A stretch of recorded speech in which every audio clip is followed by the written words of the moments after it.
नमस्कार Odia cooking channel food परिवार को स्वागत करुच्ची। आज आम बनैबा गोटे प्रकार हेल्दी जलखियार रेसिपी जोटा कि आपण पिला मानक टिफिन बॉक्स रे दे पारिबे एवं निजे मध्य घरे बनैकी खाई पारिबे। वीडियोटी को शेष पर्यंत देखंतु, भल लागिले लाइक शेयर आउ सब्सक्राइब करंतु। तेबे चलंतु देखि नेबा ए हेल्दी जलखियार रेसिपी। एठी मु गोटे जगह दे दूची गोटे बाटी सुजी। जो बाटी रे सुजी नहीं से बाटी रे अधा बाटी दूची दही। दही देला परे आमे सेथिरे किछि वेजिटेबल्स दे दबा। वेजिटेबल्स रे मु एठी नेची गोटे मीडियम साइज रो टमाटर को छोट छोट खंड करिकि काटिकी एवं से गोटे मीडियम साइज रो पियाज को भी छोट छोट खंड करि काटिकी आ गोटे मीडियम साइज रो कैप्सिकम 2 ରୁ 3टा कंचा लंका काटिकी दे दूची। तापर आमे दे दबा स्वाद अनुसार लूण, गोटे चामच जीरा पाउडर, आधा चामच गोलमरीचर पाउडर आउ आधा चामच हळदी खाली कलर पाई। एबे सबु जिंस को आमे मिक्स करि नेबा। ए सब को मिसेया पाई मु प्रथमे आधा बाटी पानी दउची। जे बाटी रे आमे सुजी आउ दही नेथिले आधा बाटी पानी देकी गोळेला परे मिश्रणटा आमर बहुत हार्ड हैला से आउ अधा बाटी पानी नहीं नौची। माने टोटाली ये सब गोलेबा पई जो बाटी रे आमे सुजी नहीं थिले गोटे बाटी सेई बाटी रे पूरा गोटे बाटी पानी दरकार पड़िला। ए सब को मिक्स कर साला परे याको घोड़े की गोटे घंटा पई रेस्ट दे देबा जेमिति सुजी गुडी को आमर पूरा फुली जिवो। एडी देखंतु गोटे घंटा परे चेक करिला बेल को आमर सुजी पानी सोक करी नेची खुली जाइची।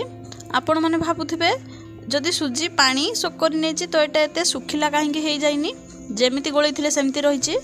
काहेकि ना हमरो परिबा भी पानी छाड़ी देची, तेणु सुजी जतिके पानी सोक करची परिबा भी हमरो सेतिके पानी छाड़ीची। सेति पई मिश्रण जेमिति आमे गोळैथिले सेमिति अछि।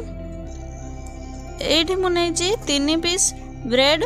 ए ब्रेड को आमे गोळैथिबा सुजी बैटर रे बुड़े नेबा एवं हाथ साहाय्य भल भाव ब्रेड रो 2 पट जाक साइड को सुजी मिश्रण लगे नेबा। एपटे गोटे तावा गरम करिछि आउ तावा ऊपर दे देछि किछि तेल। एबे आमे बुड़े की रखिथिबा ब्रेड को ए तावा रे दे देबा। गैस रो फ्लेम को मीडियम रखिबे। ए रेसिपीटी को आपण घरे निश्चय ट्राए करेंगे। पिला मानक टिफिन बॉक्स रे निश्चय देबे। एटा बहुत हेल्दी अछि जेहेतु एथिरे सुजी अछि आउ वेजिटेबल्स अछि, तेल भी बहुत कम अछि, तो पिला मानक पई एटा बहुत बढ़िया रहिबो। 2 ରୁ 3 मिनिट परे जतेबेले ब्रेड रो गोटे साइड गोल्डन कलर पळे आसीबो आमे अन्य साइड टा को नौटे नेबा एवं अन्य साइड टा को मध्य सेमती 2 ରୁ 3 मिनिट पर्यंत तावा रे सेकी नेबा। एठी देखंतु ब्रेड रो 2 पट जाक साइड हमर गोल्डन कलर पळे आसलानी। मीडियम फ्लेम रे मात्र 5 ରୁ 6 मिनिट टाइम नहीं थाए एटा बनिबा पई। एठी देखंतु मु सब ब्रेड को गुटे प्लेट को बाहर करी नउची। ऊपर पूरा क्रिस्पी रहिबो जेहेतु आमे सुजी यूज करचंती एवं भितरे पूरा पूरी नरम रहिबो। एठी देखंतु ब्रेड गुडी को मु ट्रायंगल शेप रे एमती काटी नउची। कटिंग रु जानी पारुथिबे ब्रेडटा भितरे केमती नरम अछि।